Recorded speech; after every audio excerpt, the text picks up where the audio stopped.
तो चलिए इस वीडियो में बात करते हैं CSS लेआउट की, और इसमें हम लोग बात करने वाले हैं जेड इंडेक्स प्रॉपर्टी की। तो जेड इंडेक्स प्रॉपर्टी क्या होती है? तो जेड इंडेक्स प्रॉपर्टी जो होती है वो आपका जो कंटेंट होता है उसमें जेड डायरेक्शन में डिस्प्लेसमेंट बताता है। इसके कहने का मतलब ये है कि इससे पहले वाले लेक्चर में जो हम लोगों ने देखा था कि किसी HTML एलिमेंट को हम लोग पोजीशन दे देते थे, वहाँ पर हम लोग पोजीशन प्रॉपर्टी इस्तेमाल करते थे, और उसमें पोजीशन देने के लिए हम लोग इस्तेमाल करते थे रिलेटिव, फिक्स्ड हो गया या फिर एब्सोल्यूट हो गया, स्टिकी हो गया, ये सब हम लोग इस्तेमाल कर रहे थे।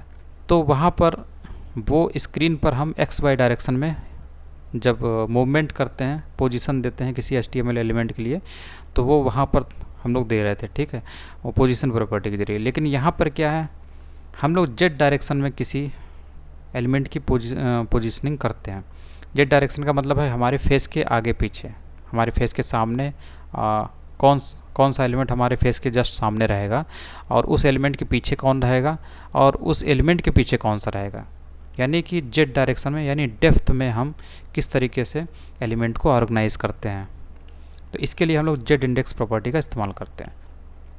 अभी समझ में नहीं आ रहा है तो आप इस एग्जांपल से समझ सकते हैं कि यहाँ पर मान लीजिए दो चीज़ें हैं यहाँ पर, ठीक। एक तो आपका ये टेक्स्ट दिख रहा होगा, दो टेक्स्ट दिख रहे होंगे, और दोनों टेक्स्ट आपको दिख रहे होंगे इमेज के ऊपर लिखे हुए नज़र आ रहे हैं। इसका मतलब है कि इमेज को पीछे रखा गया है और आपका जो टेक्स्ट है उसको ऊपर रखा गया है। यानी आपके फेस के सामने, आपके फेस से नज़दीक जो है वो टेक्स्ट है, और जो ट्री इमेज है वो आपके फेस से दूर है, ठीक है। तो इस तरीके से ये काम किया जा सकता है। तो इसका मतलब है जेड इंडेक्स जो होता है वो डेप्थ बताता है कि किस डेप्थ पे कौन सा एलिमेंट रखा गया है। इमेज कंटेंट जो है, इमेज एलिमेंट को पीछे रखा गया है, और ये जो हेडिंग एलिमेंट है इसको सामने रखा गया, उसके ऊपर रखा गया, इमेज के ऊपर रखा गया।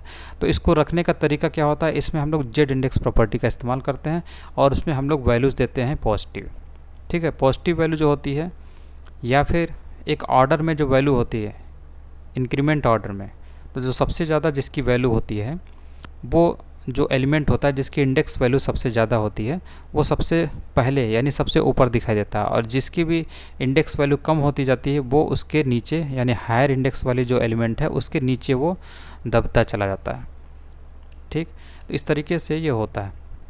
अब यहाँ पर एग्जाम्पल समझें तो यहाँ पर देखिए इमेज एलिमेंट है, इसके ऊपर जेड इंडेक्स डाला गया है -1। तो जेड इंडेक्स में -1 डालने की वजह से ये जो इमेज है वो सबसे नीचे दिख रही है, और उसके ऊपर आपको हेडिंग वाला कंटेंट और पैराग्राफ वाला कंटेंट दिख रहा है, क्योंकि इनका जो जेड इंडेक्स होता है वो 0 होता है, जो कि -1 से बड़ा होता है, ठीक, ऊपर होता है, बड़ा होता है, इसीलिए ऊपर दिख रहे हैं H1 और पैराग्राफ, ठीक। तो इस तरीके से ये काम करता है। बस एक छोटी सी चीज़ आपको ये भी ध्यान रखनी है, जिस भी HTML एलिमेंट के ऊपर आप जेड इंडेक्स का इस्तेमाल करने जा रहे हैं उसमें आपको पोजीशन प्रॉपर्टी ज़रूर इस्तेमाल करनी है, तभी ये जेड इंडेक्स काम करेगा, नहीं तो ये काम नहीं करेगा।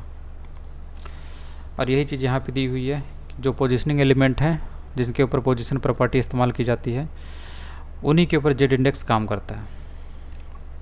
इसके बाद है अनदर जेड इंडेक्स एग्जाम्पल। तो यहाँ पर दूसरा एग्जाम्पल दिया हुआ है, यहाँ पर कुछ एलिमेंट लिए गए हैं और सबको एक दूसरे के ऊपर रखे जाने की कोशिश की जा रही है। तो यहाँ पर देखिए क्या बोल रहा है ये। तो यहाँ पर आपको क्लास कंटेनर वाला एलिमेंट, और ब्लैक बॉक्स वाला एलिमेंट, ग्रे बॉक्स वाला एलिमेंट, और ग्रीन बॉक्स वाला एलिमेंट दिख रहा है। और जेड इंडेक्स किस में इस्तेमाल हुआ है, ब्लैक बॉक्स में इंडेक्स वैल्यू 1 के साथ, ग्रे बॉक्स इंडेक्स वैल्यू 3 के साथ, और ग्रीन बॉक्स इंडेक्स वाले 2 के साथ।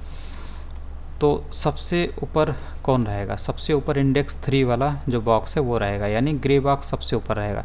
इसीलिए आपको दिख रहा होगा ये जो ग्रे बॉक्स है इंडेक्स नंबर 3 वाला सबसे ऊपर दिख रहा है, ये ओवरलैप कर रहा है ग्रीन वाले को और ये ब्लैक वाले को भी। इससे नीचे कौन सा रहेगा, इससे नीचे रहेगा इंडेक्स 2 वाला बॉक्स, यानी ग्रीन बॉक्स, ठीक। तो ग्रीन बॉक्स देखिए इस ग्रे वाले से नीचे ही है, इसलिए इसका हिस्सा कट रहा है, ठीक। और ये किसको दबा के बैठा है, इस ब्लैक बॉक्स को क्यों इसने दबाया, क्योंकि उसका इंडेक्स वैल्यू क्या है, 1 है। तो ये एग्जाम्पल है। तो इस हिसाब से आप किसी भी चीज़ को ऊपर या नीचे कर सकते हैं इंडेक्स वैल्यू की मदद से। तो इस तरीके से ये होता है।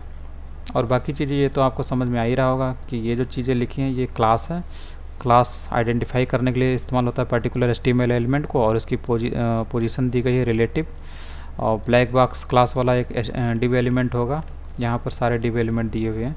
तो जो क्लास कंटेनर वाला एलिमेंट है वो सबसे बड़ा div एलिमेंट है, जिसकी ओपनिंग यहाँ से होती है और क्लोजिंग यहाँ पे हो रही है।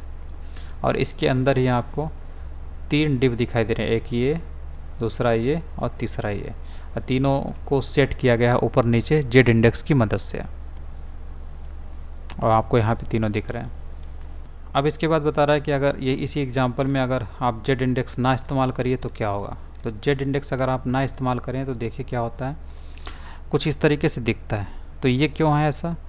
ये होता है, ये जो div एलिमेंट आपने इस्तेमाल किए, जो बॉक्स इस्तेमाल किए हैं div HTML एलिमेंट, उनके पोजीशन के आधार पे होता है, यानी कि सबसे नीचे कौन सा एलिमेंट है। तो आप देख रहे हैं सबसे नीचे आपका जो है एलिमेंट वो HTML के अंदर बॉडी, तो बॉडी तो आपकी वाइट कलर वाली दिख रही है, उसके ऊपर कौन सा है, div। ठीक है, तो div, यहाँ पर जो div बनाया गया है ये सिंपल div है, जैसे कि आपको यहाँ पे दिख रहा है, जस्ट कंटेनर की तरह है। तो इसके अंदर कोई प्रॉपर्टी तो डाली नहीं गई पोजीशन के अलावा, ठीक। तो ये तो आपको दिखाई देगा नहीं, बस ये समझ लीजिए कि div है, div के अंदर 3 div डाले गए हैं, ठीक है। तो अगर इसके अंदर देखें, इस कंटेनर के अंदर, तो इसमें सबसे नीचे कौन सा div, कौन सा एलिमेंट लिखा हुआ है, तो ये वाला एलिमेंट सबसे नीचे है, जो कि आपको विजुअली दिख रहा होगा, ठीक है। तो ये ग्रीन बॉक्स वाला जो है सबसे नीचे लिखा गया है, इसीलिए ये सबसे ऊपर दिखाई देता है। कंटेनर क्लास वाला जो div है उसके अंदर सबसे ऊपर कौन दिखाई देगा, जो सबसे नीचे लिखा गया है, ठीक है। जो कंटेनर क्लास वाला div है इसके अंदर सबसे नीचे कौन सा लिखा गया, ये वाला, इसीलिए ये सबसे ऊपर दिखाई देता है। और इससे जो नीचे दबा हुआ है वो है ग्रे बॉक्स, ठीक है। और आपको यहाँ दिख रहा होगा वो जस्ट इससे पहले लिखा हुआ है, ठीक।